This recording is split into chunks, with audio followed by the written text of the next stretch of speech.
সুপ্রিয়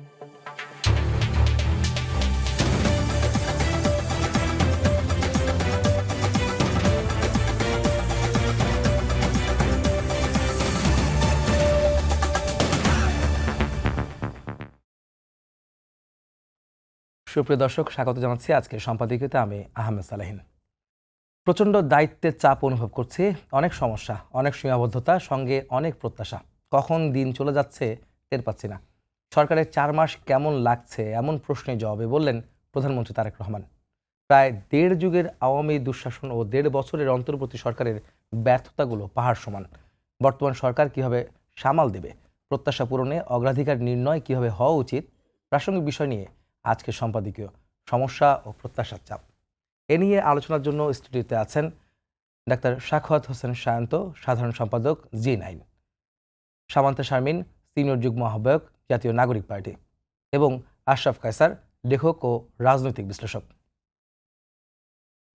দর্শক, আজকে যেই আমাদের সাবজেক্ট তৈরি করা হচ্ছে যে সমস্যা ও প্রত্যাশা চাপ, অর্থাৎ সরকার যে সমস্যাগুলি নিয়ে কাজ করছে এবং তাদের যে মানুষের যে প্রত্যাশা রয়েছে, কী ধরনের চাপ তারা অনুভব করছেন, আমাদের বিশ্লেষক যারা রয়েছেন, যারা আমাদের অতিথি আছেন, তাদেরকে জানতে চাইব। প্রথমে যাব সামান্তা শারমিন, আপনার কাছে প্রশ্ন থাকবে যে ক্ষমতায় আসার পর থেকেই আসলে জনগণের প্রত্যাশা পূরণের জন্য কাজ করছে সরকার, সেটা তারা দাবি করছেন।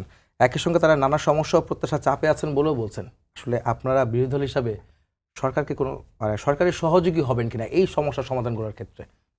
ধন্যবাদ আপনার প্রশ্নের জন্য। যারা সম্পাদকীয় দেখছেন সকলকে সালাম ও শুভেচ্ছা, আমার সহ আলোচকদের সালাম ও শুভেচ্ছা। বিরোধী দলের একটা গণতান্ত্রিক সোসাইটিতে সরকারি দলের ক্যারেক্টার কেমন হবে, বিরোধী দলের ক্যারেক্টার কেমন হবে, তারা কি ধরনের আচরণ করবে, সেগুলোর আসলে একটা দিকপাল থাকা উচিত, মানে সেটার একটা স্টেবল অবস্থা থাকা উচিত। কিন্তু আমরা আসলে যেটা দেখি যে গভর্নমেন্টই যেই দলই সরকার গঠন করুক না কেন, তার বিরুদ্ধে যে বিরোধী দল, তাদের চরম আক্রোশ থাকে, চরম মানে অপূর্ণতা থাকে, অসন্তুষ্টি থাকে, অসহিষ্ণু আচরণ থাকে। কিন্তু এটার আবার বাস্তবিক অনেক কারণও থাকে। যদি আপনি বিরোধী দলের জায়গা থেকে শোনেন তাহলে দেখবেন যে অনেক বাস্তবিক কারণও থাকে। কিন্তু আমরা আসলে 5 আগস্টের পরে একটা স্টেবল গণতান্ত্রিক প্রক্রিয়ায় যেতে চেয়েছিলাম। 53 ইয়ার্সে বাংলাদেশে কোনো স্টেবল গণতান্ত্রিক অবস্থা ছিল না। তাহলে আমাদের যেটা মানে গণঅভ্যুত্থানের পরে যখনই গণঅভ্যুত্থান ঘটে, তখন আপনার একটা বৈপ্লবিক এবং মৌলিক পরিবর্তন ছাড়া এটাকে আপনি স্টেবল করতে পারবেন না, বা গণঅভ্যুত্থান হয়েছে এটাকে আসলে মানে আপনি এটার অর্জনটা আপনি লুফে নিতে পারবেন না। কিন্তু আমাদের এখানে আমরা যেটা দেখতে পাই, বিএনপি আসলে যেভাবে সরকারে আরোহণ করেছে, এটি কিন্তু জনগণের সমর্থন নিয়ে আরোহণ করেছে, ভোট নিয়ে আরোহণ করেছে, বাট সেখানে প্রত্যাশার চাপ তৈরি হবে, এটা খুবই স্বাভাবিক। কিন্তু সেক্ষেত্রে কি বিএনপি জনমানুষের সাথে, বিরোধী দলের সাথে ওপেক, মানে তারা কি ট্রান্সপারেন্ট আছেন নাকি ওপেক আছেন, মানে তারা কি ওপেনলি বলছেন তারা কোন বিষয়গুলোতে ভালনারেবল? আমরা প্রধানমন্ত্রীর মুখে অনেক সময় শুনতে পাই যে প্রত্যাশার চাপটা উনি বোধ করছেন, চেয়ারের গরমটা উনি, উত্তাপটা ফিল করছেন, এটা উনি বক্তব্য বলেন। কিন্তু অন্যান্য মন্ত্রীদের কথায় যদি আমরা একটু দেখি, ব্যাপারটা কি এরকম গুড কপ ব্যাড কপ, মানে অন্যান্য মন্ত্রীরা ব্যাট কপ খেলবেন, প্রধানমন্ত্রী এসে ব্যাপারটাকে সামাল দেবেন এবং রেফারি হয়ে যাবেন। এটা ভালো প্রসেস, কিন্তু এটা লং টার্মে এটা কার্যকরী হবে না। কারণ এটা শুধু একটা, ধরেন এগুলো কাজে লাগে হচ্ছে রিমান্ডে, গুড কপ ব্যাড কপ, কিন্তু বাংলাদেশের মানুষ তো আসলে রিমান্ডে নাই। ফলত আমাদেরকে এখানে দেখতে হবে যে প্রধানমন্ত্রী যে প্রত্যাশার চাপ দেখছেন, অথচ তার মন্ত্রী প্রতিমন্ত্রীরা নিজের জেলার নামকরণ করছেন তার সন্তানদের নামে। যখন এই ঘটনাগুলো, হ্যাঁ, তখন মানে উনি আবার এটাকে জাস্টিফাই করার মানে ইয়েও দেখাচ্ছেন, সাহসও দেখাচ্ছেন, বেশ কমেন্ডেবল। মানে 2/3 মেজরিটি পেলে আসলে এত সাহস আসে, সেটা এখান থেকে শিখছি। ধরেন আমরা নতুন রাজনীতিবিদ, আমরা কি তাহলে এটাই শিখবো যে আমরা যদি কোনোদিন 2/3 পাই, তাহলে আমাদের নিজেদের নামে বিভিন্ন অঞ্চলের নাম করা, এবং আজকেও এই সমালোচনা চলমান অবস্থায় পাবনায় একটা বিদ্যালয়ের নাম নিজের মায়ের নামে করতে চেয়েছেন একজন এমপি। তো এই যে প্রধানমন্ত্রী কিন্তু আবার তার মায়ের নামে একটা হাসপাতাল করার বিষয় কিন্তু তখন কিন্তু না করছে, হাসপাতাল বা কোনো একটা কিছু নিষেধ করেছেন।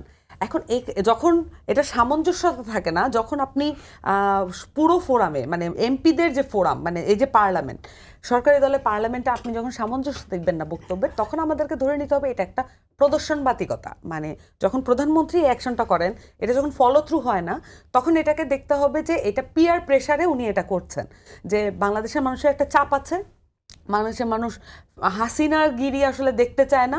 সেখান থেকে দৃশ্যত কিছু বিষয় আপনি পরিবর্তন করবেন, কিন্তু আসলে ভিতরে মাল মশলা সবকিছু খোল নলছে একই থেকে যাবে। সেই জায়গা থেকে বিরোধী দল কি করেছে এবার আমি আসি।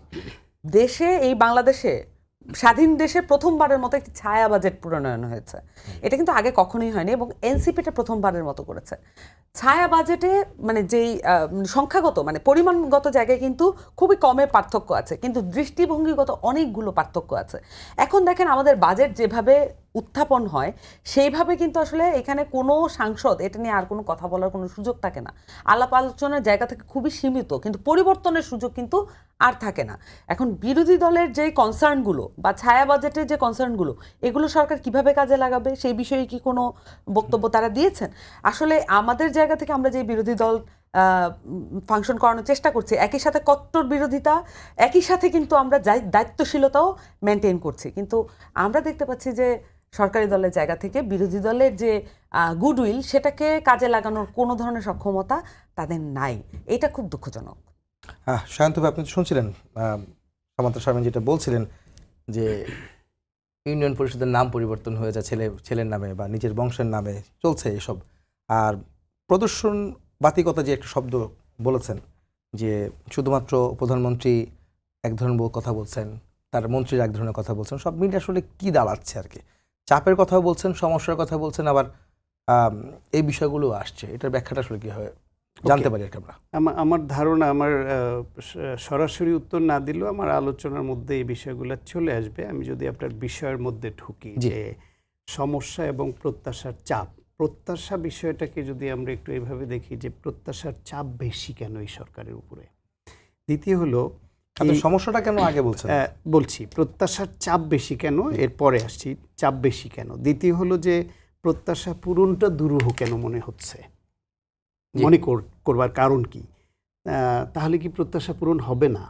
তিনটার একটা সমন্বিত উত্তর যদি দেই তাহলে এরকম হতে পারে যে দীর্ঘ 16.5 বছর একটা ফ্যাসিবাদ সরকার ছিল, যারা মানুষের সমস্ত রকম অধিকার লুণ্ঠন করে নিয়েছিল।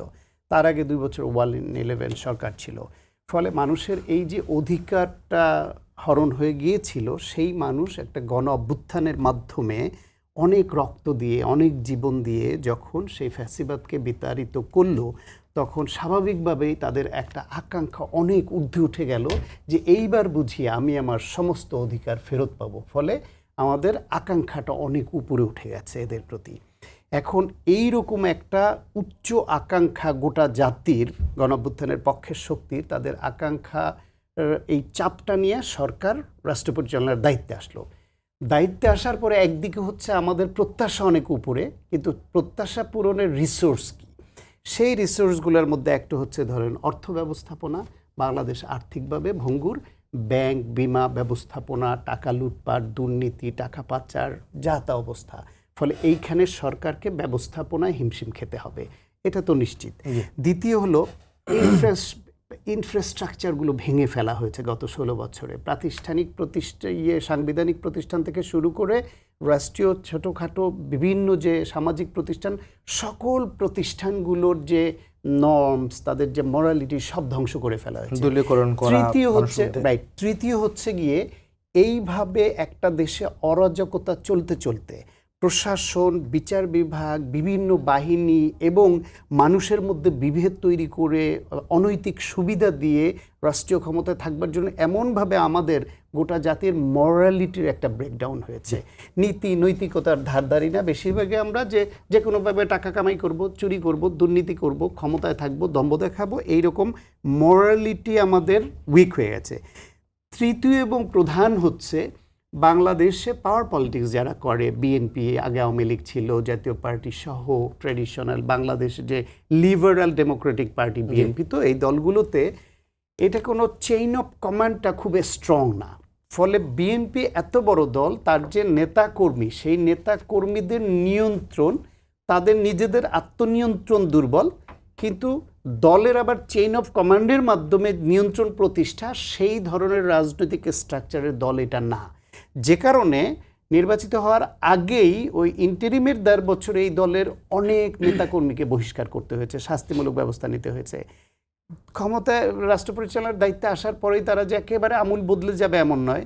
কেউ নিজের নামে মায়ের নামে করে, কেউ ইজারা, কেউ দখল, এইসবে তো অভিযুক্ত হচ্ছে। ফলে এটা নাই একেবারে তা না। ফলে সেইটাও দল এবং সরকার হিসেবে বিএনপি এবং বিএনপির নেতৃত্বাধীন সরকারের জন্য একটা বড় চ্যালেঞ্জ, নিজের দলকে কতটুকু তারা সংযত রাখতে পারবে। এখানে একটু পাশাপাশি বিরোধী দল একটু যোগ করে নেই, বিরোধী দল যারা গণঅভ্যুত্থানের পক্ষের শক্তি হিসেবে নতুন বাংলাদেশ গড়বার আকাঙ্ক্ষা নিয়ে যারা একসঙ্গে যুদ্ধ করলো, রক্ত দিল, তাদের মধ্যে বিভেদটা আবার এমন পর্যায়ে চাঙ্গা হচ্ছে যে এইখানেও আবার নীতি নৈতিকতার বালাই নেই, প্রতিপক্ষকে অনৈতিকভাবে হলেও ঘায়েল করতে হবে। এই প্রক্রিয়ার মধ্যে বিরোধী দলীয় কোনো নেতা কর্মী, সেটা ভার্চুয়াল মিডিয়ায় বলেন, সংবাদ মাধ্যমে বলেন, জাতীয় সংসদে বলেন, রাস্তায় বলেন, সেই প্র্যাকটিসটা আগে যেরকম ছিল সেই প্র্যাকটিসটাই আমরা কিন্তু এখন দেখতে পাচ্ছি। ফলে সমস্ত কিছু মিলে একটা উচ্চ আকাঙ্ক্ষার বিপরীতে, উচ্চ প্রত্যাশার বিপরীতে এত সমস্যা নিয়ে এগিয়ে যাওয়া কঠিন। তাইলে ওই যে শেষ প্রশ্ন, তাহলে কি প্রত্যাশা পূরণ হবে না? আমি এখনো আশা রাখতে চাই এবং এই প্রত্যাশা রাখি যে প্রত্যাশা পূরণ হবে। কারণ হচ্ছে বাংলাদেশে এইটা ঠিক যে সরকারের প্রধানের অনেক ক্ষমতা এবং তিনি যদি ভালো চান তাহলে অনেকখানি ভালো হয়। সেই কারণে এখনো পর্যন্ত আমরা মাননীয় প্রধানমন্ত্রীর যে আচরণ, তার কাজ, কথা, তার যে ডিলিংস, এইটা আমাদের আশাটা এখনো জাগিয়ে রাখছে। ওই যে বললাম নামকরণের বিষয়ে যতই মির বাদ গিয়ে সীমান্ত আর কি দিগন্ত হোক, তা সেটা হয়তো কাকতালীয়ভাবে হয়েছে, কিন্তু ওই স্থানীয় এমপি বা কারো চোখে না পড়লেও ঠিকই প্রধানমন্ত্রীর চোখে এসে পড়ে যায় যে এই দিগন্তে আমি যাব না, এই সীমান্তেও আমি যাব না। আমি একটা লিবারেল ডেমোক্রেটিক পার্টি, আমি মধ্যপন্থায় থাকবো, আমার সীমান্ত দিগন্ত দরকার নাই। তিনি কিন্তু এটা রোধ করে দেন। ফলে ওই যে আরেক জায়গায় কি মায়ের নামে করতে যায়, তিনি রোধ করে দেন। বিদেশের ট্রাইয়ের জন্য ওই যে আগের মতোই সামান্য অজুহাতে বিদেশ ট্রেনিং এটা নামে রাষ্ট্রীয় টাকা খরচ করে যারা যায় বন্ধ করে দিচ্ছেন এবং ঠিক টাইমে অফিস করা বলেন। তাদের সামঞ্জস্যটা কি আসলে সরকার প্রধানের সঙ্গে মন্ত্রী পরিষদ বা এমপি যারা রয়েছেন, সরকার সংশ্লিষ্ট যে প্রশ্নটা তুলেছেন সামান্তা, এইটা আসলে কিভাবে আপনি কিভাবে আপনি আশার আলো দেখেন যখন এখানে কোথাও অসামঞ্জস্যতা, আমি বলি কোথাও সমন্বয়হীনতা, অসামঞ্জস্যতা নেই যে তা নয়, সেটা আমিও সেটার সমালোচক এবং এটা আমি প্রত্যাশা করি না, কিন্তু তার সংখ্যাটা খুব বেশি নয়, সংখ্যাটা ছোট। সেটাকে রোধ যাতে প্রধানমন্ত্রী করতে পারেন, সেই জন্য আমাদের প্রধানমন্ত্রীর এই যে সদিচ্ছা এবং চেষ্টাটা, এইটাকে আমাদের সমর্থন করে তার কাজটাকে এগিয়ে নিয়ে যেতে হবে। যারা এটা করছেন তারা যাতে এই মেসেজটা পান যে প্রধানমন্ত্রী তারেক রহমানের নেতৃত্বের সরকারে আগের মতো যা খুশি তাই করে পার পাওয়া যাবে না। কারণ ছোটোখাটো বিচ্যুতির ফাইলও তার হাতে গেলে কেউ না কেউ ধরিয়ে দেন অথবা নিজে ধরতে পারেন এবং সেটা রোধ হয়। এবং মন্ত্রী পরিষদের মধ্যে কারো এরকম বিচ্যুতির কিছু বিষয় সামনে এলো, এই সংখ্যাটা কিন্তু এখনো খুব ছোট। এই ছোট সংখ্যাটা যাতে আরও ছোট হয়ে আসে এবং একসময় নাই হয়ে যায়, ওই প্রত্যাশাটা আমি রাখতে চাই। শান্ত ভাই, এখানে একটা প্রশ্ন, সেটা হচ্ছে যে ধরেন আপনি তো বলেছেন এই বিষয়টা, কিন্তু যদি আমি একটু অন্যভাবে দেখি যে এই সীমান্ত আর দিগন্ত, এই যে এটা করার পরে আবার সেটার আবার ব্যাখ্যা দেওয়া বা জাস্টিফাই করার যে জায়গাটা তিনি তৈরি করেছেন যে প্রতিমন্ত্রী, তো এই বিষয়গুলিকে সরকারকে আপনার প্রশ্নবিদ্ধ করছে না? সরকার তো আসলে যদি বলি প্রধানমন্ত্রী তারেক রহমান তিনি নিজেও বেশ অনেক, যে আপনি বলছেন যে অনেক কিছু তার আচার আচরণ, তার কাজকর্মতে আমরা খুব মুগ্ধ হচ্ছি যে এরকম আসলে প্রধানমন্ত্রী আমরা কখনো দেখিনি।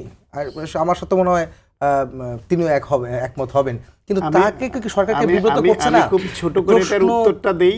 সেটা হলো এই অনুষ্ঠান শুরুর আগে আশরাফ কায়সার ভাইয়ের সঙ্গে এটা নিয়ে আলাপ করছিলাম। তা আমাদের তিনজনকে একই প্রশ্ন আপনি করলে আমরা তিনজন তিন রকম স্টাইলের উত্তর দিব, সেটা সত্য। ফলে উনি ওনার স্টাইলে বলেছেন, আমি বলছি যে আমি ওখানে থাকলে বলতাম যে এটা আমার নজর এড়িয়ে গেছে, কাকতালীয়ভাবে হয়ে গেছে, কিন্তু প্রধানমন্ত্রীর নজরে পড়েছে, তিনি এটা বন্ধ করেছেন, আমি ধন্যবাদ জানাই এবং আমার আরও সতর্ক হওয়া উচিত ছিল। কারণ এইখানে এই ফাইল টেল যারা করে অনেক সময় উপরের লেভেলের অজান্তেও তারা চাটুকারিতার জন্য বা নানান কারণে উদ্দেশ্যে কাউকে খুশি করবার জন্য এটা দেন, এইরকম একটা ব্যাখ্যাও যদি তিনি দিতেন অধিকতর গ্রহণযোগ্য হতো। যদিও মানুষ বুঝে যায় শেষ পর্যন্ত যে কে বা কারা কি ইন্টেনশন থেকে করে, কোনোটা বংশের নামে, কোনোটা ছেলের নামে, এটা হওয়া উচিত হয়নি, কিন্তু তারপরও আরও সুন্দর একটা ব্যাখ্যা দেওয়া যেত এবং নিজ দলীয় সংসদ সদস্যদের টেবিল চাপড়ানোটাও অনেক সময় দৃষ্টিকোণ। আপনার কাছে আমি একটা প্রশ্ন রাখতে চাই, সেটা হচ্ছে যে আমার কিউরিওসিটি জায়গাটা, আপনি কি মনে করেন এটা মিরাকেল? তার বংশ, তার দুই ছেলের নামে তিনটা জিনিস হয়ে যাচ্ছে, শাহ আলম হওয়াটাই হয়নি, যে সেটাই মনে হয় আমাদের কাছে দুঃখজনক মনে হচ্ছে। আমার কাছে এটা মিরাকল মনে হয়নি। আমার মনে হয় যে এটা একটা ভুল হয়ে গেছে, অতীতের ট্রেন্ডের মতোই একটা কাজ হয়েছে। সেই ভুলটা প্রধানমন্ত্রী শুধরে দিয়েছেন। প্রধানমন্ত্রীকে ধন্যবাদ জানিয়ে আমাদের অবস্থান হওয়া উচিত ছিল যে হ্যাঁ, এটা একটা ভুল হতে যাচ্ছিল, প্রধানমন্ত্রী শুধরে দিয়েছেন, ধন্যবাদ। এরকম ভুল আমরা আর করব না এবং হতেও দিব না। প্রধানমন্ত্রী কিন্তু আজকে একটি অনুষ্ঠানে গণমাধ্যম কর্মীদের সাথে বসেছিলেন, অর্থাৎ বিএনপি বিট বা পিএমবিটের সাংবাদিকদের সাথে বসেছিলেন। সেখানে তাকে একটা প্রশ্ন করা হয়েছিল, এই ধরনের কার্যক্রম বা নেতাকর্মীদের যে বিষয়গুলি দাঁড়ায়, যে অনেক সময় অনেক প্রশ্নের মুখে পড়তে হয়, তিনি কিন্তু সোজা উত্তর দিয়েছেন যে তিনি দলীয়ভাবে যেমন তারা অ্যাকশন নিচ্ছেন, আইনগতভাবে অ্যাকশন নিচ্ছেন। সেই ক্ষেত্রে এই বিষয়গুলি কি পরবর্তীতে আমরা দেখতে পাবো কিনা যে সমাধান হচ্ছে বা এই ধরনের ঘটনা আর ঘটবে না? যদি প্রধানমন্ত্রীর এইটাই তো অ্যাকশন, যে তার একজন মন্ত্রী পরিষদের সদস্য এবং খুব কাছের মানুষ হিসেবে পরিচিত, তার চাওয়াকে তিনি এক বিন্দু ছাড় দেন নাই। এটা তো একটা বড় মেসেজ। যদি এই মেসেজটা আমরা ক্যারি করতে পারি, ধারণ করতে পারি, যে প্রধানমন্ত্রীর মেসেজ হচ্ছে এটাই, যে তিনি কিছুতে ছাড় দিবেন না, তাতে যদি আমরা শুধরে যাই ভালো, যদি না শুধরে যাই তাহলে প্রধানমন্ত্রী ছাড় দিবেন, এটাও আমার বিশ্বাস হয় না। সামান্ত সাহেব, আপনি কি বিষয়ে কিছু বলতে চান কিনা? আমি আশরাফ কাছে যেতে চাচ্ছি। আপনি বলবো। আশরাফ কাছে ভাই, আপনি এই বিষয়ে কি বলবেন? যে সরকার তো প্রচন্ড চাপে আছেন, প্রধানমন্ত্রী কিন্তু আজকে তিনি বলেছেন গণমাধ্যমগুলোর সাথে বসার জন্য, যখন প্রশ্ন করা হয়েছিল 4 মাস আপনি কেমন কাটালেন বা এই অবস্থা, তিনি বলেন প্রচন্ড চাপ অনুভব করছি এবং অনেক সমস্যা, অনেক প্রত্যাশাও রয়েছে, আবার অপ্রতুলতাও রয়েছে, এর মধ্যে কাজ করতে হচ্ছে। তো আপনি সরকারের এই ভূমিকা এবং তার যে কার্যক্রম চলছে এবং যে সমস্যাগুলো আছে, সেগুলো আপনি কিভাবে বিশ্লেষণ করতে চাচ্ছেন? দেখুন, গণ অভ্যুত্থান পরবর্তী একটি সরকার আপনি বিজয়ী হয়েছেন, 2/3 মেজরিটি পেয়েছেন, এবং গণ অভ্যুত্থানটি যেই কারণে হয়েছে এটি যদি আমরা বুঝে থাকি, এটা চাপ অনুভব করবে, এটা তো খুব স্বাভাবিক। এটা কোনো সংবাদ না, এটি জানারই কথা যে আমি এই প্রত্যাশার চূড়ায় দাঁড়িয়ে সরকার পরিচালনার দায়িত্ব নিয়েছি। কিন্তু আমাদের চাপ অনুভব করতে হবে, আমাদের ডেলিভার করতে হবে এবং আমাদের পরিবর্তন আনতে হবে। এখন মানুষ আপনাকে বিবেচনা করবে যে আপনি কতটা চাপে ছিলেন সেইভাবে না, আপনাকে বিবেচনা করবে আপনি কতটা পরিবর্তন আনতে পেরেছেন সেইভাবে, আপনি সংস্কার করতে পেরেছেন কিনা, আপনি প্রশাসনে পরিবর্তন আনতে পেরেছেন কিনা, আপনি এই যে অপশাসনের যে চরিত্রগুলো, সুশাসনের বিপরীতে যে সরকার পরিচালিত হয়, সেই লিস্টে কি আপনার সরকারও যুক্ত হবে নাকি যুক্ত হবে না, এইভাবে আপনাকে দেখা হবে। দেখুন, এদেশের প্রধানমন্ত্রী কেন, মন্ত্রী হতে চায় সব লোক কেন? কারণ চাপের মধ্যে থাকতে এত মজা লাগে, তাদের মন্ত্রী হওয়ার রেস তৈরি হয়, তারা প্রতিযোগিতা অবতীর্ণ হয়, খুন করতে দ্বিধা করে না, পদলেহন করতে দ্বিধা করে না। আপনি কি ভেবেছেন যে এই মধুর চাপ কত মধুর?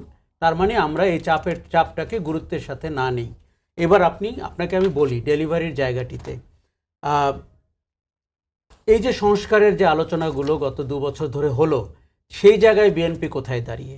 আমরা কিন্তু ব্যক্তির পরিবর্তন চাইনি, আমরা শেখ হাসিনা পালিয়ে গেছেন ভালো, কিন্তু আমরা তো সিস্টেমের পরিবর্তন চেয়েছি। সেই জায়গাটিতে বিএনপি কতটা কমিটেড, বিএনপি কতটা ওই পথে হাঁটছে, এটির জন্য ইতিহাসে বিএনপিকে দায়বদ্ধ হতে হবে। সে অনেক যুক্তি দিতে পারবে কোনটা সাংবিধানিক, কোনটা আইনগত। আমাদের ইদানিং আইন আবার নতুন করে পড়তে হচ্ছে, পার্লামেন্টে অনেক সময় ব্যয় হচ্ছে আইন। আমার ধারণা এদেশের মানুষ সাংঘাতিক রকমের বিরক্ত যে আমরা আর কতদিন এইসব আলাপ করে মূল কাজ বাদ রেখে রাজনীতি করার চেষ্টা করব। গত 100 দিনে আমার ধারণা এটিই করা হয়েছে, আমরা কাজের কাজ তেমন করতে পারিনি। আমি কিন্তু নিশ্চিত জানি অর্থনীতির অবস্থা খুব খারাপ এবং মানুষ প্রত্যেকে জানে দ্রব্যমূল্যের অবস্থা কী, মুদ্রাস্ফীতির অবস্থা কী। আরও একটা আমি প্রথমে বলি, এবারের একটা বাজেটে আমি দেখেছি যৌক্তিক সমালোচনা করার জায়গাটিতেও খুব বেশি মানুষ নাই, কারণ বাজেটটি ভালো হয়েছে। সরকার চেষ্টা করেছে একটি জনঘনিষ্ঠ কল্যাণমুখর বাজেট তৈরি করতে, কিন্তু আপনার চ্যালেঞ্জ হচ্ছে এটাকে আপনি ডেলিভার করবেন কি করে। দেখুন, এটি রাজনৈতিক রেটোরিক্স করে কিন্তু আপনি আর পার পাবেন না, সেই বাংলাদেশ নাই, সেই সুযোগ একেবারেই নাই। এবার আপনাকে বলি যে আপনি কি ভাবতে পারছেন একজন লোকের দুটি সন্তানের নামে দুটি ইউনিয়নের নাম করে সেই বিষয়ে ওই লোকটি পার্লামেন্টে এসে কথা বলার সাহস রাখে এবং তারপরে তার দলের লোকরা টেবিল চাপড়ায়? কতটা আশকারা পেলে এরকম একটা লোক, যার ইতিমধ্যে মন্ত্রিসভা থেকে পড়ে যাওয়ার কথা ছিল, তিনি এখনও এই শহরে বহাল তবিয়তে আছেন? এটি কিন্তু আমাদের জুলাই আগস্টের সাথে যায় না। আমরা এই রকম ভাড়ামো দেখতে দেখতে দানব দেখেছিলাম শেখ হাসিনার আশেপাশে, এবং শেখ হাসিনা নিজেও দানব ছিলেন। কাজেই আমি কিন্তু শুরু অত্যন্ত খারাপ দেখছি। দেখুন, তারেক রহমান যে একটা ভিন্ন চরিত্রের মানুষ, তিনি যে তার নিরাভরণ কাপড় চোপড় পরছেন, তিনি যে নিজে গাড়ি চালাচ্ছেন, তিনি যে অনেক ছোট ছোট বিষয়ের দিকে নজর দিচ্ছেন, এগুলো শান্ত ভাই বলেছেন, এগুলো আমরা সবাই প্রশংসা করছি। কিন্তু ইতিহাসে ব্যক্তি তারেক এই জায়গায় বিচারের ভার নেবেন না। ইতিহাসে তার সরকার দায়বদ্ধ হতে হবে। তার সরকারের মধ্যে আপনি রিফ্লেকশন দেখতে পাচ্ছেন? আমি খুব একটা পাচ্ছি না। যখন মন্ত্রিসভা গঠিত হয় তখনই আমরা বুঝতে পেরেছি যে কোনো কোনো ব্যক্তির উপরে 3টি মন্ত্রীর পোর্টফোলিও কেন দেওয়া হলো, এর জবাবদিহিতা কে দিয়েছে আপনাকে? এখন পর্যন্ত আমরা পাইনি। যেই ভদ্রলোক তার সন্তানদের নামে ইউনিয়নের নাম করেছেন, পৃথিবীর কোনো লোক, এই দেশের কোনো লোক তো নাই, বিশ্বাস করবে এটি কাকতালীয়? আর যদি কাকতালীয় হয়ে থাকে, ইতিমধ্যে ওই এলাকার কিছু লোক সাসপেন্ড হওয়া উচিত, কিছু লোকের চাকরি যাওয়া উচিত। কাজেই এই কথাগুলো বলা, ভাড়ামি করা, এই রাজনীতি কিন্তু বাংলাদেশ এমনিতেই দেখেন খেয়াল করে রাজনীতির গুণগত কোনো পরিবর্তন গত 2 বছরে আমরা করতে পারিনি। কারণ আমরা রাজনীতির যে সংস্কারটি চেয়েছিলাম, এই যে নতুন বাংলাদেশের কথা আমরা বলছিলাম, দেখুন তারাও হয়তো ডেলিভার করতে পারেনি, তারা হয়তো জামাতের সাথে জোট গঠন করেছে, তাদের প্রতি আমাদের হতাশার কোনো শেষ নেই। তারা অভ্যুত্থানকে বিক্রি করে নিজেদের রাজনৈতিক পুঁজি অর্জন করেছে, সবই আমি সমালোচনা করি। কিন্তু আপনি রাজনীতির কি পরিবর্তন পেয়েছেন? এই রাজনীতিতে গত নির্বাচনটিতে যারা নির্বাচিত হয়েছেন, জনগণ অবশ্যই ভোট দিয়েছে, কিন্তু কি ধরনের প্রার্থীকে আমরা ভোট দিতে বাধ্য হয়েছি? আপনি কয়টা নতুন প্রার্থী খুঁজে পেয়েছেন গত নির্বাচনে? কাজেই আমি বলতে চাচ্ছি, সরকার পরিচালনার চেহারাটি আমাদের কাছে গভীরভাবে চিন্তা করতে হবে। দেখুন, মানুষের জীবন কিন্তু অতিষ্ঠ। এখানে দ্রব্যমূল্যের অবস্থা, অর্থনীতির অবস্থা, আপনি একটু কান পেতে শুনুন। সমাজের ভেতরে মানুষের ত্রাহি সিচুয়েশন, সেইখানে পার্লামেন্টে কি আমরা ঘন্টা নষ্ট করতে পারি একটা লোকের 2টি সন্তানের নামে ইউনিয়ন, এবং টেবিল চাপড়িয়েছে বিএনপির লোকরা? এটি যদি রাজনীতি হয়, আমার ধারণা এই রাজনীতির ভবিষ্যৎ অত্যন্ত বাজে। এক ব্যক্তি তারেক রহমানের গুণ দিয়ে কিন্তু আপনি এই সরকারকে পার করতে পারবেন না। এই সরকারে যোগ্য, দক্ষ, সৎ লোক লাগবে, মন্ত্রিসভায় সৎ লোক লাগবে। এখন একজন লোকের উপরে আপনি সড়ক, বন্দর, নৌবন্দর ইত্যাদি ইত্যাদি, পোর্টস ইত্যাদি দিয়ে রেখেছেন, সেই লোকের নিজেরই কোনো ক্রেডিবিলিটি নাই, উনি একটা হত্যা মামলার আসামি। আমরা কি জুলাই আগস্টের পরে এরকম একটি সরকার দেখেছিলাম যেখানে হত্যা মামলার আসামি 3টি পোর্টফোলিও পাবেন? কাজেই দেখুন, বিএনপিকে মানুষ অনেক আশা নিয়ে ভোট দিয়েছে। আমি আপনাকে হলফ করে বলতে পারি, বিএনপিকে পছন্দ করে না এমন লোকও বিএনপিকে ভোট দিয়েছে। কেননা সময়টি এমন, আমরা বাধ্য হয়েছে, আওয়ামী লীগ পালিয়ে গেছে, ফ্যাসিজম করেছে, খুন খারাপি করেছে। বিএনপির এই মুহূর্তে যে রাজনৈতিক গ্রহণযোগ্যতা, সেটি ইতিহাসে কখনো বিএনপির ছিল না এই দেশের রাজনীতিতে। আমরা বিএনপির অতীত নিয়ে প্রশ্ন করি, জন্ম নিয়ে প্রশ্ন করি, তার পরিচালনা পদ্ধতি নিয়ে প্রশ্ন করি, তার গণতান্ত্রিক রীতি নিয়ে প্রশ্ন করি। এই সুবর্ণ সুযোগ বিএনপি যদি এই ভাড়ামো দিয়ে পার করতে চেষ্টা করে, এই লোকের তো মন্ত্রিসভায় এতক্ষণ থাকার কথা না। আমরা আজকের আলোচনায় কতগুলো মিনিট নষ্ট করছি, পার্লামেন্টে নষ্ট হয়েছে। এটি কিন্তু হাস্যরসের বিষয় না, এটি বাংলাদেশের সুশাসনের বিপরীতে একটি সরকার পরিচালিত হওয়ার অত্যন্ত সিগনিফিক্যান্ট নিদর্শন। এটি আপনি যদি শক্ত হাতে দমন করতেন, এই লোকটাকে যদি মন্ত্রিসভা থেকে বের করে দিতেন, আপনি দেখতেন আগামী 5 বছর বিএনপিতে এরকম উদাহরণ তৈরি হতো না। কিন্তু এখন হবে, এখন যে মায়ের নামে হবে, বাবার নামে হবে। আর এইগুলো বাংলাদেশের রাজনীতিকে, এগুলো শোনে, এগুলোর সাথে রাজনীতির কোনো সম্পর্ক নাই, এগুলো অপরাজনীতি। আমরা যে বারবার বলি যে এখানে পলিটিক্স হচ্ছে সবচেয়ে বড় ব্যবসা, এত অল্প পুঁজিতে আপনি এত বিত্তশালী পৃথিবীতে আর কোথাও আপনি হতে পারেন না। এই পথই তো আমরা জুলাই আগস্টে বন্ধ করার কথা বলেছিলাম, যে এখানে রাজনীতি যেন বিনিয়োগের ক্ষেত্র না হয়। ভালো লোক রাজনীতিতে আসবে, যার দর্শন বোঝার ক্ষমতা আছে, ইতিহাস বোঝার ক্ষমতা আছে, মানুষের কল্যাণ করার একটা প্রত্যয় আছে। কিন্তু দুর্ভাগ্যের সাথে বলছি, আপনি বারবার বলছিলেন চাপের কথা, আমি চাপকে একেবারে গুরুত্ব দিচ্ছি না। চাপ নিবেন না, তাহলে আপনি সরকারে এসছেন কেন? আর সরকারে থাকবেন আর চাপ নিবেন না, এটি কি সম্ভব? আমাদের গণ অভ্যুত্থানের যে জনপ্রত্যাশা, আপনি একবার ভাবুন তো, যেই ছেলেমেয়েরা জীবন দিয়েছে, যাদের অঙ্গহানি হয়েছে, তারা কি পেয়েছে গত 2 বছরে? কিছুই পায়নি। সেরকম করে তারা বাংলাদেশের পরিবর্তন চেয়েছিল।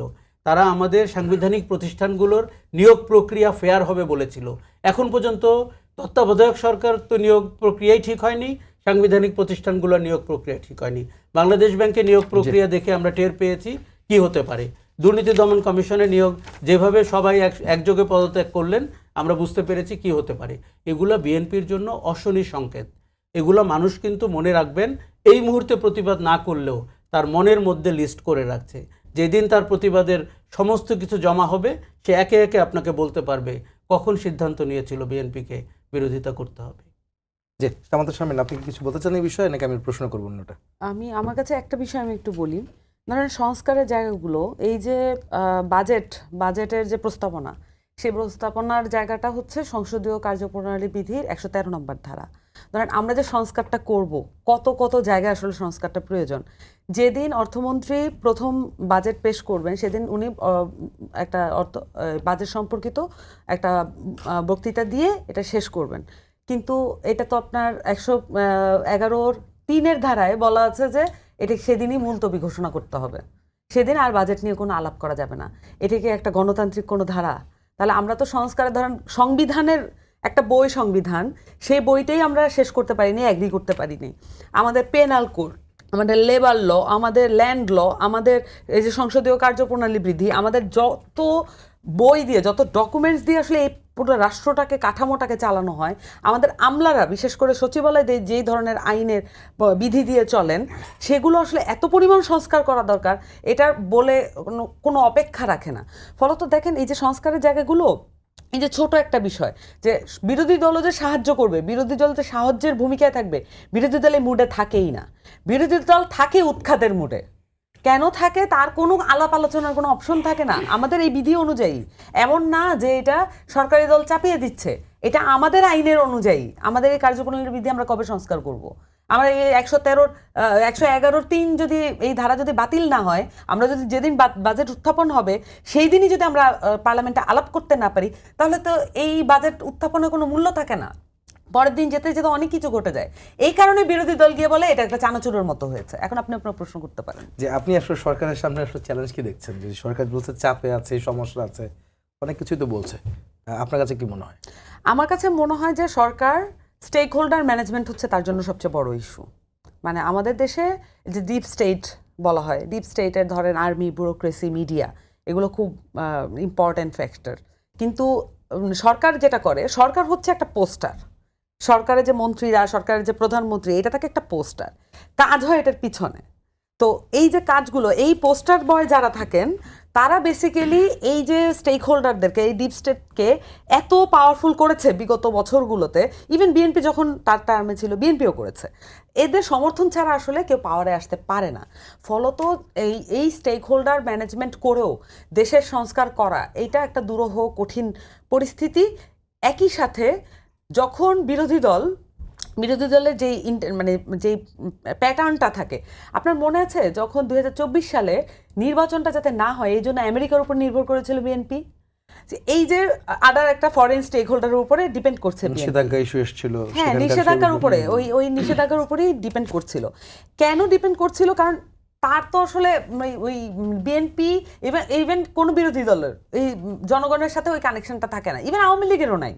তার থাকে আসলে ডিপ স্টেটের সাথে কানেকশন। সে বোঝাপড়া করে ডিপ স্টেটের সাথে, সে বোঝাপড়া করে বিভিন্ন ধরনের রাষ্ট্রীয় স্টেক হোল্ডারদের সাথে, যাদেরকে কনভিন্স করে। এটা কাইন্ড অফ ইলেকটোরাল কলেজ। আমার সরাসরি ইলেকটোরাল কলেজ সিস্টেম নাই ইউএস এর মতো, কিন্তু কাইন্ড অফ ওই বিষয়গুলো আরও আড়ালে।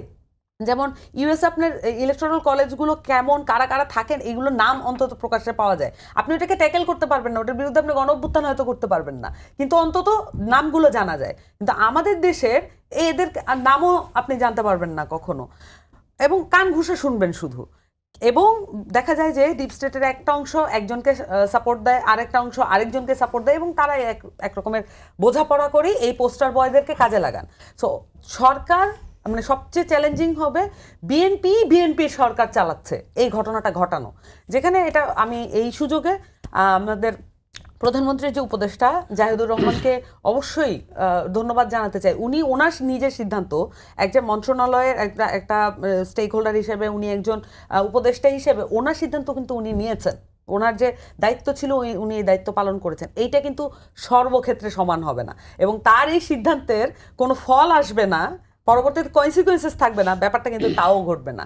ফলত বিএনপির আসলে স্টেক হোল্ডার ম্যানেজমেন্টটা আরও ভালো করে করতে হবে বলে আমার কাছে মনে হয়। শান্ত ভাই, আপনি কি বলবেন? যেহেতু প্রশ্ন ছিল যে সরকারের সামনে আসলে বড় চ্যালেঞ্জ কি সামনে? এই এতক্ষণ ধরে আমরা যা আলোচনা করেছি তাতে অনেক বড় চ্যালেঞ্জের কথাই আলোচনা হয়ে গেছে। সে তার মধ্যে ধরেন আপনি এই যে আর্থিক ব্যবস্থাপনা, এটা মেনটেন করা একটা বড় চ্যালেঞ্জ। আমাদের কর্মসংস্থান, যেই তরুণরা বৈষম্যহীন একটা সমাজে তার মেধার ভিত্তিতে কাজ চেয়েছিল, তাদের কত শতাংশ থেকে আপনি কাজ দিতে পারছেন?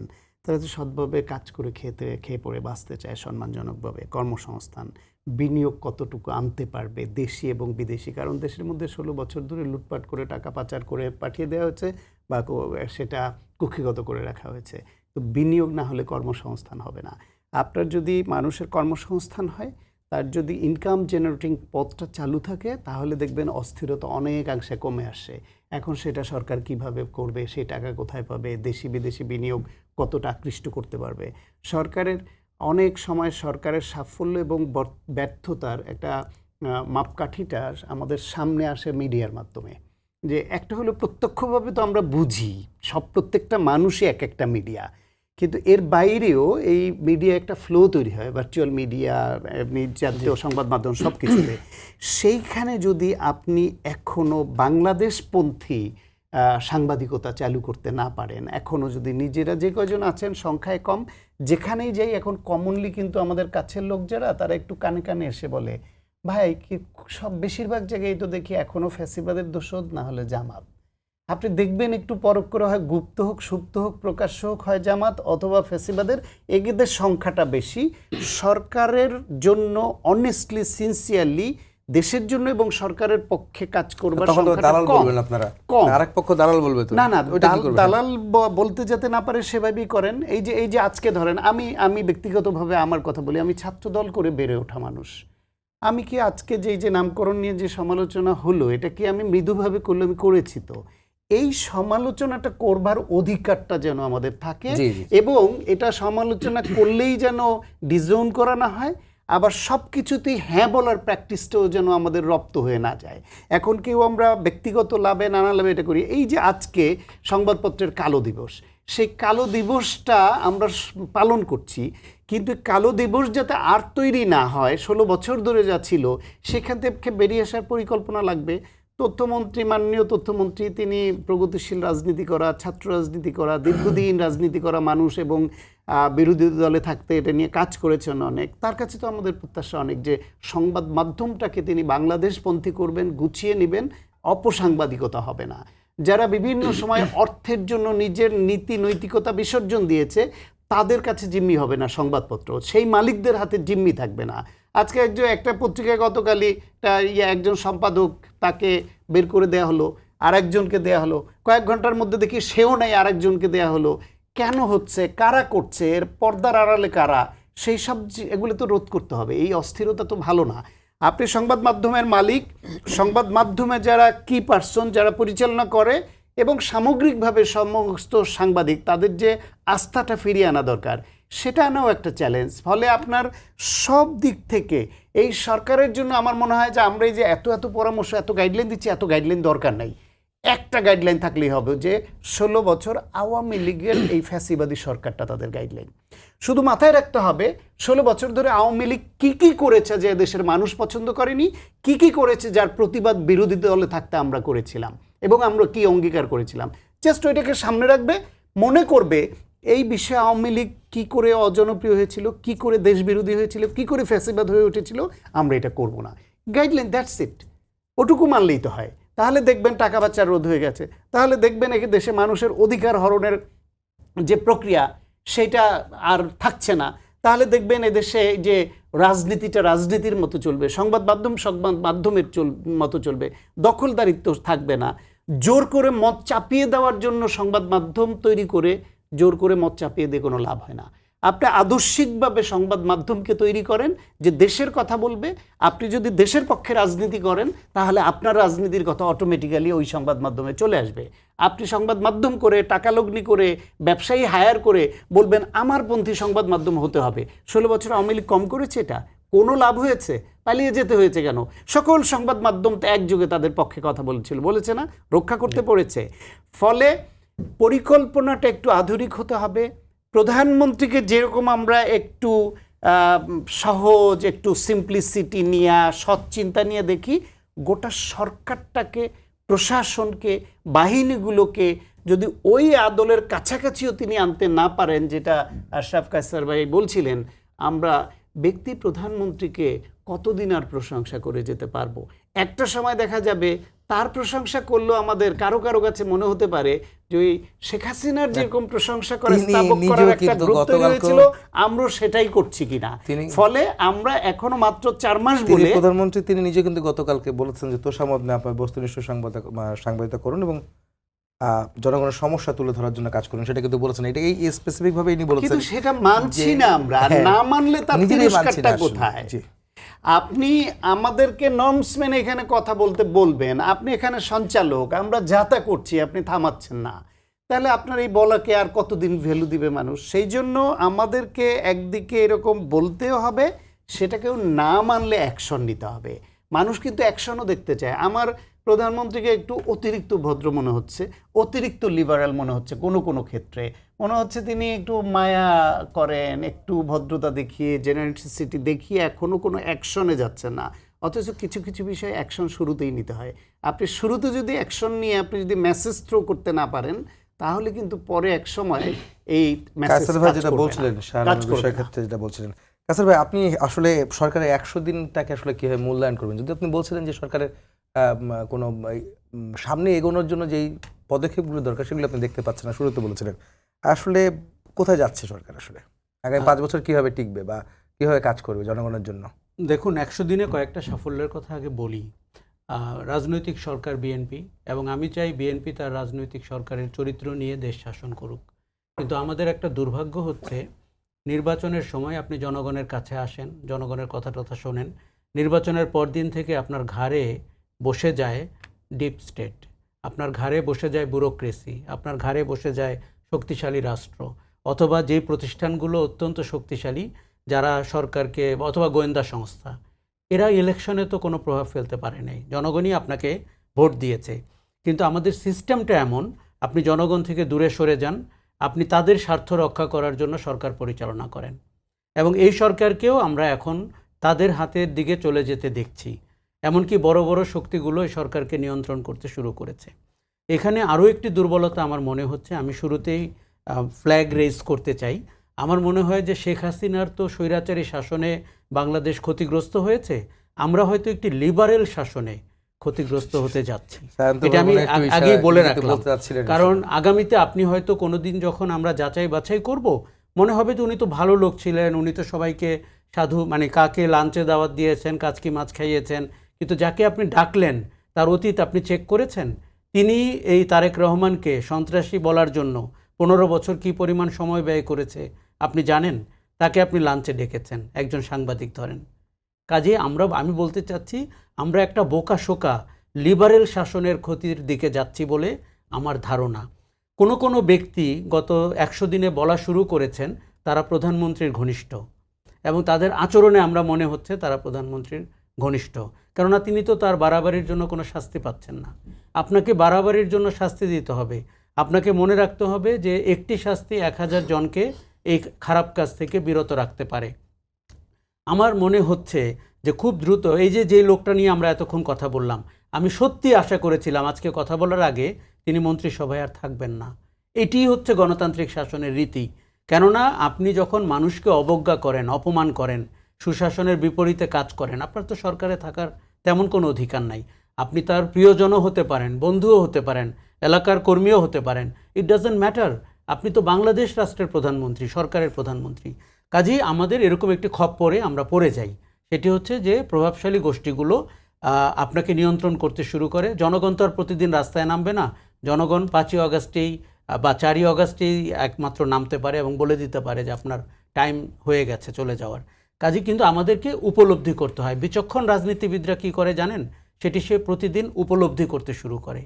আর যারা অবিচক্ষণ তারা ওই গোষ্ঠীগুলো দ্বারা নিয়ন্ত্রিত হয়, মনে করতে শুরু করে শেখ হাসিনার মতো যে বাংলাদেশ তো আমার অবৈধ সব নির্বাচন এবং কর্মকাণ্ডকে মেনে নিয়েছে, সবাই বোবা সোসাইটি হয়ে গেছে, কিছু লোককে টাকা পয়সা দিয়ে ব্যাংক, বাড়ি গাড়ি, সংবাদপত্র, ৭১ টিভি এগুলো করে দিয়েছি। কিন্তু এগুলো যে তাসের ঘরের মতো ভেঙে পড়ে ইতিহাসে আমরা কয়েকশবার দেখেছি, কিন্তু ওইখান থেকে আমরা শিক্ষাটা নেই না। আপনার প্রশ্নের উত্তরে বলি, সরকারকে গভীরভাবে অর্থনীতি নিয়ে কাজ করতে হবে। আপনি আপনার জনমানুষের জীবনযাপনের মান আপনাকে ঠিক করতে হবে। এই দেশে বিনিয়োগ আসে না, মানে গত 15-16 বছরে বলতেই কোনো বিনিয়োগ আসেনি।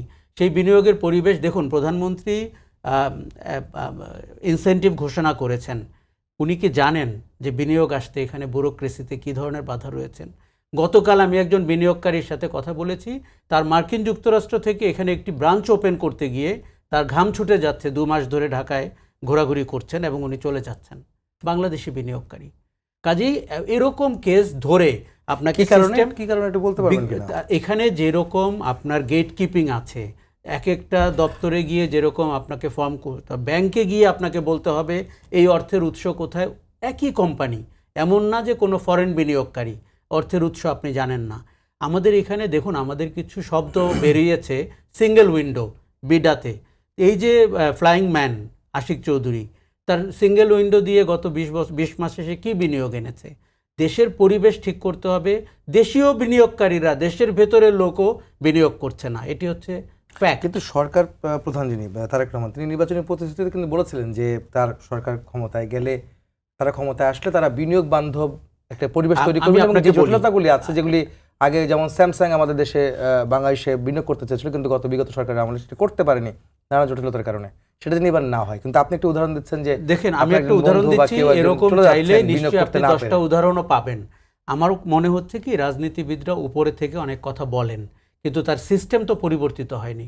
সেখানে দুর্নীতি রয়েছে, সেখানে ঘুষ রয়েছে, সেখানে 1 টেবিল থেকে 40 টেবিলে যাওয়ার গল্প রয়েছে। আপনার কি ধারণা, বাংলাদেশ যদি সস্তা শ্রম দিয়ে পৃথিবীতে এতই আকর্ষণীয় হতো, কোনো বিনিয়োগকারীকে আপনি ঠেকিয়ে রাখতে পারতেন যদি দেশের ভেতরে পরিস্থিতি ভালো হতো? আমাদেরকে তো পরিস্থিতিই বলে দিচ্ছে দেশের ভেতরে সিস্টেমের সমস্যা কী।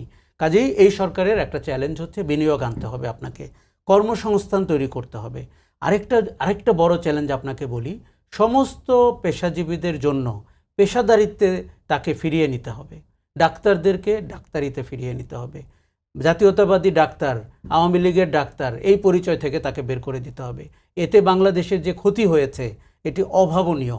সাংবাদিকদেরকে দূরে সরিয়ে দিতে হবে, বলতে হবে সরকারকে করতে হবে। সরকার কিভাবে করবে? আমি যদি বলি যে আমি একটা দলকানা হয়ে আমি সেই সংগঠন করব, আপনি পরিষ্কার বলে দেন যে আপনার যোগ্যতার মাপকাঠি হবে পেশাদারিত্ব, আপনার মেধা, আপনার দলীয় দলবাজি আপনাকে কোথাও নিয়ে যাবে না, আপনি দলবাজি করে চাকরি পাবেন না। বাস্তব অবস্থা জানেন, এখন বগুড়ায় কার বাড়ি, কে ছাত্রদল করেছে, কে বিএনপি করেছে, কে তাদের ডাক্তারদের সংগঠন করেছে, ভাই এগুলো দিনের আলোর মতো প্রতিদিন সব জায়গায় আলোচনা হচ্ছে। এখানে কোনো পরিবর্তন হয়েছে? হয়নি। কাজেই এই যে সংবাদপত্রের কথা আজকে যে কালো দীপ বলেছেন, তিনি কিন্তু সব জায়গা আপনি বারবার প্রধানমন্ত্রী বলেছেন, রেফারেন্স দিচ্ছেন, এটা আমরা সবাই জানি তো উনি বলেছেন, কিন্তু ওনার বলার রিফ্লেকশন যদি তার মন্ত্রিসভায় না থাকে তাহলে আপনি কি করে ভাবছেন দেশের ভেতরে তৈরি হয়েছে? হয়নি তো। আচ্ছা, আরেকটা জিনিস হচ্ছে যে শান্ত ভাই বারবার বলছেন যে প্রধানমন্ত্রী ইন্টারভেন করেছেন, থেমেছে, ওনার নজরেই পড়তে হবে সব কিছু, তখন এটার চেঞ্জ হবে। এটা কি দুর্ভাগ্য না? আমাদের একটা সিস্টেম থাকতে হবে। উনি ঘুমিয়ে থাকুক, উনি দেশের বাইরে থাকুক, উনি অন্য কাজে ব্যস্ত থাকুক, সিস্টেম আপনাকে প্রোটেক্ট করবে, এই রাষ্ট্রের স্বার্থ। সেখানে ওনার নজর দিল একটা ইউনিয়নের নাম চেঞ্জ, এটা দেশের প্রধানমন্ত্রীকে করতে হয়। আমি একসময় বলতাম শেখ হাসিনাকে বলতে হয় রাজশাহী ইউনিভার্সিটিতে পুলিশ ঢুকবে কি ঢুকবে না। এটা কি প্রধানমন্ত্রীর কাজ? ওসির কাজ কি তাহলে? কাজে এই শাসন কিন্তু আমরা চাইনি যে একটা ব্যক্তি নির্ভর শাসন, ব্যক্তির সততার উপরে দেশ নির্ভর করে থাকবে, এটা তো হতে পারবে না। আপনাকে ট্রিকল ডাউন করতেই হবে। প্রধানমন্ত্রীর এই যে নিরাভরণ কাপড় চোপড়, তার আশেপাশে কি করে 3 পিস স্যুট পরা লোক ঘুরে বেড়ায় এই গরমের মধ্যে? তাদের তো লজ্জা হওয়া উচিত। দেশের প্রধানমন্ত্রী লিনেনের শার্ট পরেন, এক শার্ট হয়তো 2-3 দিন পরেন, যেটি বোঝা যাচ্ছে। কাজে তার আশেপাশের লোকের মধ্যে কোনো পরিবর্তন হচ্ছে না কেন? এটা তো আমাদের বোঝা উচিত। যে আমার সরকারের প্রধানমন্ত্রী এই জীবনযাপনটা চান। উনি 40টা গাড়ি নিয়ে ঘুরতে চান না, উনি নিজে ড্রাইভ করতে চান, উনি সড়কের শৃঙ্খলা দেখতে চান। আমি বলছি পেশাদারিত্ব, দেখুন ডাক্তার, ইঞ্জিনিয়ার, সাংবাদিক, এদেরকে আপনার বলে দিতে হবে দলীয় লেজুর বৃত্তি করা যাবে না। এতে করে একটা সাপ্লিমেন্ট করি, ইন্টারিমের সময়টা আমি লিখেছি এবং বিশেষ জায়গায় অনুরোধ করে পাঠিয়েছিলাম যে প্রাথমিক অবস্থা অন্তত শুধু যদি এটুকু করেন, কোনো পেশাজীবী সংগঠনে আপনি পদ নিলে রাজনৈতিক দল বঙ্গসগনের পদ নিতে পারবে না, হয় এইটা নেন অথবা ওইটা নেন। আপনি দলের পদ রেখে এইখানেও পদ রেখে ওইখানে সিঁড়ি হিসেবে এটাকে ব্যবহার করবেন, সেটুকু বন্ধ করলে একটা উন্নতি ভাই। হয়ে যায়। এই সেটাও অপরাজনীতি, করেনি। আমি 2 সপ্তাহ আগে মার্কিন যুক্তরাষ্ট্রে গেছিলাম। আওয়ামী লীগ বিএনপির যে সাংগঠনিক চেহারা দেখলাম, এই জাতির লজ্জা। এবং আপনি ভাবছেন প্রবাসী রাজনীতিতে কি ফরেন লাভ হয়? বিনিয়োগকারী আসবে। আমি যেই শহরে গেছিলাম সেখানে 3টা বিএনপি, এবং 3টা বিএনপি বলে যে প্রধানমন্ত্রী তাদেরকে চান, তারা নাকি এখানে তহবিলে টাকা পয়সাও দেন। এই লজ্জার পরে কোনো বিদেশি যদি তার পাশ দিয়ে যায়, মনে রাখবেন 100 বছরও বাংলাদেশে বিনিয়োগ নিয়ে উনি আসবেন না। কাজে আপনি কি বলছেন আর আপনার কার্যক্রম কি বলছে, এটির মধ্যে এই পার্থক্যটি আমাদের দূর করতে হবে। আমি সামন্ত সামনে যেতে চাই, সেটা হচ্ছে যে বাজেট নিয়ে কথা উঠছিল, যে আসলে যে বর্তমান বাজেটটা পেশ করা হয়েছে এবং সামনে হয়তো পাশও হবে সেই বাজেটটি, এটি নিয়ে আপনি কি, আপনাদের মূল্যায়ন কি বিরোধী দলের, এবং আপনি কি মনে করেন কেমন হয়েছে বাজেটটা আসলে? মানে মোটা দাগে আমি যতটুকু বুঝেছি, আমি অর্থনীতির ছাত্রী না, সো আমার ব্যক্তিগত জায়গাটা বাদ দিয়ে আমি আমার দলীয় জায়গা থেকে বলবো যে এটা একটা অ্যাম্বিশাস বাজেটটা চেষ্টা করা হয়েছে ভালো করার, কিন্তু সমস্যাটা হয়ে গেছে যে ইমপ্লিমেন্টেশনে গেলে, এই বাজেটই ইমপ্লিমেন্টেশনে গেলে অনেকগুলো বাধার মুখে পড়বে, এবং সবচেয়ে বড় বাধার মুখে পড়বে আমলাতন্ত্রের। এবং এই বাজেটটা আসলে মানে ধরেন একটা বড় রাজনৈতিক দল চালাতে গেলে যে সমস্যাগুলো ভাইদের কথার মধ্যেও চলে আসছে, আমি একটু এখন আমি একটু টার্মে আসি। ভাইদের কথার মধ্যে যেটা আছে যে এক্সপ্লেনেশন এবং সমস্যাগুলো কি কি এটা বিস্তর এসছে। আমি একটু টার্মে আসি। সমস্যাটা হচ্ছে বড় রাজনৈতিক দলের। আপনি যত বড় রাজনৈতিক দল করবেন, তত বেশি এটাকে পালতে, পুষতে, সন্তুষ্ট রাখতে আপনাকে অনেক কিছু কম্প্রোমাইজ করতে হবে। এটাই সিস্টেম। আপনি পাওয়ার পলিটিক্স করবেন, আপনি আবার জনবান্ধব রাজনীতি করবেন। এটা কি এরকম যে ছোট দোকানে বিনিয়োগ কম লাভ বেশি, তাহলে ছোট দোকানই ভালো? মনে হয় এটা দোকানের সাথে তুলনা করা একটা রাজনৈতিক দলের জন্য শোভা পাবে না। না, তবে সামান্তা যেটি বলছে এটি কিন্তু রিয়ালিটি। কারণ দল করে কি, ওই যে ত্যাগের নাকি একটা হিসাব হয়। ভাই ত্যাগ তো করেছে 16 বছরে বিএনপি, যে মানে নির্যাতনের ভেতর দিয়ে গেছে। সত্যি কথা বলবো, এই গল্প বিএনপি বলতে পারেনি এখন পর্যন্ত। আমি যত ভালোভাবে বিএনপির কোনো কর্মীর কলায় ভেলায় থাকা, গাছের উপরে থাকা, আমি একজন লোককে 28 অক্টোবর পেয়েছিলাম, উনি কবরস্থানে থাকতেন, ওনার ঘরে এবং কর্মস্থলে থাকার কোনো সুযোগ ছিল না, কবরস্থানে থাকাটা তার জন্য সেফ ছিল। এখনো আছে, তারা এখনো অবহেলিত। কারা সুযোগ পেয়েছে? যারা ভুইফোর, যারা আপনার ওই যে ছেলে মেয়ের নাম ইউনিয়ন করতে পেরেছে। আচ্ছা, সামান্তার কথাই বলি, কিন্তু আপনাকে বড় দল, শোনেন, দল তো জনপ্রিয় হতেই পারে, সরকারে গেলে আপনার আচরণ বদলাতেই হবে। ওই সংগঠনকে সন্তুষ্ট করার জন্য সরকার, বরঞ্চ আপনি প্রথমে দেখবেন আপনার ভিন্ন মতের মানুষটি কে, তাকে আপনি কাছে ডাকেন। বলছিলেন কিছু, মানে না, আমি তো আমার নিজের দলেও অনেক ভিন্ন মত ধারণ করি, তো এগুলো কিন্তু খুবই টাফ বাংলাদেশে। কারণ বাংলাদেশের রাজনৈতিক দলে আপনি ধরেন ত্যাগী একজন মানুষ, আমি আপনাকে একটা সিনারিও বলি, দেখেন আপনাদের কমন পড়ে কিনা। একজন ত্যাগী নেতা, উনি বিএনপির আমলে ধরেন 10 বছর জেল খেটেছেন, তার পরিবারের প্রত্যেকেই বিপর্যস্ত এবং অসুস্থ, উনি নিজেও অসুস্থ, তার ধরেন কোমর ভাঙা বা হাত ভাঙা বা কিছু একটা ভাঙা বা সবকিছুই ভাঙা। এখন ধরেন এই যে ত্যাগী মানুষটি, উনি কিন্তু আসলে বিএনপির কাছ থেকে সেই সময় চিকিৎসার খরচও পাননি, উনি ওনার পরিবারে এটা করেছেন। এমন হতে পারে লোকটি যখন বিএনপি ছিল তখন মানে সরকারের সুবিধাভোগী কিছুটা মাত্রায় ছিলেন, অত বেশি হয়তো না। কিন্তু এই ত্যাগী লোকটি মামলা লড়তে লড়তে তার সর্বস্ব শেষ কড়ি পয়সাটুকু হারিয়েছেন। এখন তার পক্ষে কি সম্ভব একটা এমপি ইলেকশন করা? উনি পারবেন না। তাহলে কে এমপি ইলেকশনটা করেছেন বিএনপির হয়ে এই 300 আসনে? আমি আপনাকে বলছি কারা করেছেন। যারা আওয়ামী লীগের সাথে কোনো না কোনোভাবে লিয়াজও মেনটেন করে নিজের ব্যবসা প্রতিষ্ঠান, নিজের দোকানপাট, নিজের যে কোনো কিছু, নিজের যা কিছু ছিল মানে সিকিউর করেছেন অথবা বাড়িয়েছেন, তারাই 300 আসনে ইলেকশন করেছেন। This is the reality. এবং যারা ঋণ খেলাপি তারা ইলেকশনটা করতে পেরেছেন। বিএনপি বলে কি বিএনপিকে বলছি না, আমি আমার নিজের দলকেও বলছি, কারণ এটা একটা প্র্যাকটিক্যাল সিনারিও। ত্যাগী মানুষটার কি হয় জানেন? ত্যাগী মানুষরা আসলে রাজনীতি করতে আসে, রাজনীতিকে মানুষটা সামান্তা হয়ে যায়।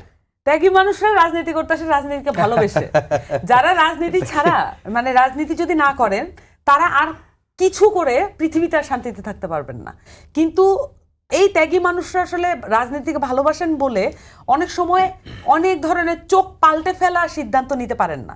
আজকে ধরেন যেসব এমপিরা খুব প্রশংসিত হচ্ছেন, আন্দালিব রহমান পার্থ, আমার প্রিয় বড় ভাই, আমার প্রিয় বড় আপা রুমিন ফারহানা, ওনাদের আগের বক্তব্যগুলো একটু শুনে দেখবেন, মিলাতে পারবেন না আপনি। মানে ওনাদের আগের বক্তব্য আর এখনকার বক্তব্য আকাশ পাতাল তফাৎ। এমনকি যে ছোট দলের নেতারা বিএনপির মন্ত্রী প্রতিমন্ত্রী হয়েছেন তাদের বক্তব্য শুনলে আমি বিস্মিত হয়ে যাই। তাদেরকে 15-16 বছর আমরা কি বলতে দেখেছি সংস্কারের ব্যাপারে, তারা এখন কি বলছেন? আপনার কি একটি পথ ধরে রাখতে হবে? রাজনীতিতে তা বলেন, এটা পথ ধরে রাখার বিষয় না। আমি এখানে বলতে চাই যে মানে যাদের উদ্দেশ্যে, যাদেরকে ট্যাকেল করার জন্য এটা বলছেন, তাদেরকে কনভিন্স না করে তো পাওয়ারে আসা যায় না। সমস্যাটা তো হচ্ছে এখানে, আপনি এখানে 2 পার্টি একটা সিস্টেম চালাচ্ছেন, আপনি একটা বাইনারি সিস্টেম চালাচ্ছেন, আপনি এক্সপেক্ট করছেন এখানে আপনি জনবান্ধব পলিসি নিতে পারবেন। This is impossible. আপনি এখানে বড় রাজনৈতিক দল ছাড়া, আপনি শোডাউন ছাড়া, ভাই বলছিলেন না আপনি পাশের লোকটা কিভাবে স্যুট বুট পরে থাকে, ভাই এটা ওনার এলাকার চাপ। এটা হচ্ছে ওনার এলাকায় যদি উনি স্যুট বুট পরা না থাকেন, উনি এলাকায় গেলে দাম পাবেন না। এরকম সামন্তীয় একটা ভোটার ব্যবস্থা এবং মানসিকতা মনস্তত্ত্ব নিয়ে আমরা চলছি। বিএনপির এটার দিকে কোনো নজর নেই। বিএনপি যদি উৎখাত হয়, তার যে ভোটার, তার যে সমর্থক, তার যে মন্ত্রী প্রতিমন্ত্রী এবং তার যে কর্মী, তাদেরকে উন্নত করতে না পারার কারণে হবে। কারণ যদি আপনার ভোটিং, আপনার যে জনগোষ্ঠী, সেটা যদি আপনি আপলিফট না করেন, তাহলে আপনি আপলিফটেড পলিসি নিতে পারবেন না। This is impossible. সো আপনার ছোট রাজনৈতিক দলের কথা কেন বলছি, আপনি হাতি পালার জন্য আপনি যে কসরতটা করেন, যা কিছু বিকিয়ে দেন, সেটার ফল তো আসলে উৎখাতই হয়। সো আপনি বরঞ্চ এমন কি করা উচিত না, আমাদের রাজনৈতিক দলগুলো সিমিলার কন্ডিশনে চলবে, তার প্রত্যেকের জন্য সিমিলার কন্ডিশন থাকবে এবং প্রত্যেকেই পারফর্ম করার জন্য একই রকমের, মানে আনফেয়ার কোনো গ্রাউন্ড থাকবে না। ওই যে বিএনপির একটা পপুলার কথা ছিল না, লেভেল প্লেইং ফিল্ড। বাংলাদেশে কখনো ইলেকটোরাল পলিটিক্স বলেন, নর্মাল সময় বলেন, কখনো লেভেল প্লেইং ফিল্ড বলতে কিছু ছিল? মানে যার 2/3 আছে তার তো পুরো বাংলাদেশ তার। এবং এই যে মানে সালাউদ্দিন আহমেদ আমাদের স্বরাষ্ট্রমন্ত্রী, মাননীয় স্বরাষ্ট্রমন্ত্রী যেভাবে 3-4টা মন্ত্রণালয়ের দায়িত্ব একা উনি মানে পালন করে যাচ্ছেন, এগুলো তো খুব দৃষ্টিকটু। ধরেন আপনি দায়িত্ব না পেয়েও এখন ধরেন এই যে 8 দিন হাসপাতাল বন্ধ করলেন, আপনি ইসলামী ব্যাংক মানে বন্ধ করার পথে, প্রায় গ্রাহকরা সবাই টাকা তুলে ফেলেছেন। এই প্রতিষ্ঠানগুলো জামাতের, নিঃসন্দেহে এই প্রতিষ্ঠানগুলো থেকে জামাত উপকৃত হয় এজ এ দল, আর কোনো দল কিন্তু উপকৃত হয় না, আর কোনো মানুষও উপকৃত হয় না। মানে ধরেন সাধারণ অবস্থায় গ্রাহকদের মধ্যে কত পার্সেন্ট আসলে উপকৃত হয়, এটা আসলে একটা আপনি নিরপেক্ষ যদি স্ট্যাটিস্টিক্স দেখেন তাহলে হয়তো, কিন্তু 8 দিন যেহেতু আবার হসপিটাল, সেখানে আবার সাধারণ মানুষ আসতে পারে। কিন্তু একটা শুধুমাত্র আপনি জামাত বলে বা একটা দল বলে আপনি এটাকে এইভাবে বন্ধ করে দিলেন, তাও বা এস আলমের সহায়তা নিয়ে, তাহলে এস আলম অনেক বেশি পাওয়ারফুল হয়ে গেল না? Mind my word. এখন এস আলম যখন পাওয়ারফুল হয়ে যাবে, এস আলম যদি একটা মিডিয়া খুলে, এই মিডিয়া পাওয়ারফুল হবে না? সেটা তো স্বরাষ্ট্রমন্ত্রীর সরাসরি তত্ত্বাবধানে চলবে। দেখেন কিভাবে পুরো সিস্টেমটা কিন্তু ইন্টারলিঙ্কড। তাহলে আপনি একটা বিরোধী দলকে দমন করতে গিয়ে, দমন করাটাই আপনার একমাত্র প্রসেস, কিন্তু আপনি বিরোধী দলকে ক্রিটিসাইজ আর করতে পারেন না। দমন করাটা একমাত্র প্রসেস হয়ে যায়। জামাতকে ক্রিটিসাইজ করার 100 পয়েন্টস আছে, আপনি করেন, কিন্তু সেটা না করে আসলে ওই যে বন্ধ করে দেওয়া, প্রতিষ্ঠান বন্ধ করার যে আওয়ামী পদ্ধতি, এই পদ্ধতিতে যাওয়া হয়েছে। এটা একটা বিষয়। আমি 5 সেকেন্ড সময় নেব। আমলাতন্ত্রের সংস্কার ছাড়া আসলে কোনোভাবেই বাংলাদেশের পরিবর্তন সম্ভব নয়। আমাদের 2টা বিষয় নিয়ে কথা বলতে হবে এখন থেকে, সেটা হচ্ছে রাজনৈতিক দলের সংস্কার, রাজনৈতিক সংস্কৃতির সংস্কার এবং আমলাতন্ত্রের সংস্কার। আমরা পরবর্তী সময়গুলোতে কিভাবে করব, এগুলো নিয়ে আমাদের প্রস্তাবনা এখন আসা উচিত। আমি লাস্ট একটা কথা বলবো, আমরা যখন মানে হাসিনার আমলে যখন আওয়ামী লীগ ক্ষমতায়, তখন কিন্তু আমরা রাজনৈতিক দলের সংস্কারের কথা একবারও বলিনি। কেন বলিনি জানেন? কারণ আমরা চাইনি বিএনপি চাপে পড়ুক। আমরা চাইনি বিএনপির মতো একটা ফ্যাসিবাদ বিরোধী শক্তি তার রাজনৈতিক দলের সংস্কার, তার রাজনৈতিক দলে হাজারটা সমস্যা থাকতে পারে, ফ্যাসিবাদের সামনে দাঁড়িয়ে তো আমি আমার মানে প্রভাবল এলাইয়ের সমালোচনা করব না, আমরা সেই জন্য সেই সময় বলিনি। কিন্তু এখন ইটস হাই টাইম রাজনৈতিক দলের সংস্কার নিয়ে আমাদেরকে কথা বলতে হবে। রাজনৈতিক দলের সংস্কার কি সম্ভব? 10 সেকেন্ড সময় আছে। ডেফিনেটলি সম্ভব। এবং যে কথাটা বলছি এর আগে আমি রাজনীতি বনাম সরকার এই কথাটা লিখে রেখেছিলাম, যেহেতু বলছি 10 সেকেন্ড সময় আছে ভাই আপনার। যে বিএনপি সরকার আছে, আলোচনা সমালোচনা কাজ সব কিছু সরকার কেন্দ্রিক হচ্ছে, কিন্তু বিএনপি যে একটা রাজনৈতিক দল, তাদের যে রাজনীতি দিয়ে রাজনীতি মোকাবেলা করতে হবে ওইটাও বিএনপির মধ্যে কোনো লক্ষণ আমি দেখছি না। জি, ফলে ধন্যবাদ। সরকারকে বাঁচায় রাজনৈতিক দল, সেই রাজনৈতিক দল যদি করতে পারে না পারে সংস্কার এনে, এবং অনেক যোগ্য জনপ্রিয় নেতা আছে জি, যাদের শান্ত সরকারের ভাই, জায়গা আমরা দেওয়া যায় আরেকদিন এই বিষয় তাদের নিয়ে কথা এম্পাওয়ার্ড বলবো। করে রাজনীতিটা চালু করুক বিএনপি। আজকে একেবারে সময় শেষ। আপনার তিনজনকে ধন্যবাদ জানাচ্ছি আমাদের স্টুডিওতে। ধন্যবাদ আপনাকেও। দর্শক, এই ছিল আজকে সম্পাদকীয়তে। আগামীকাল আবার দেখা হচ্ছে একই সময়। শুভরাত্রি।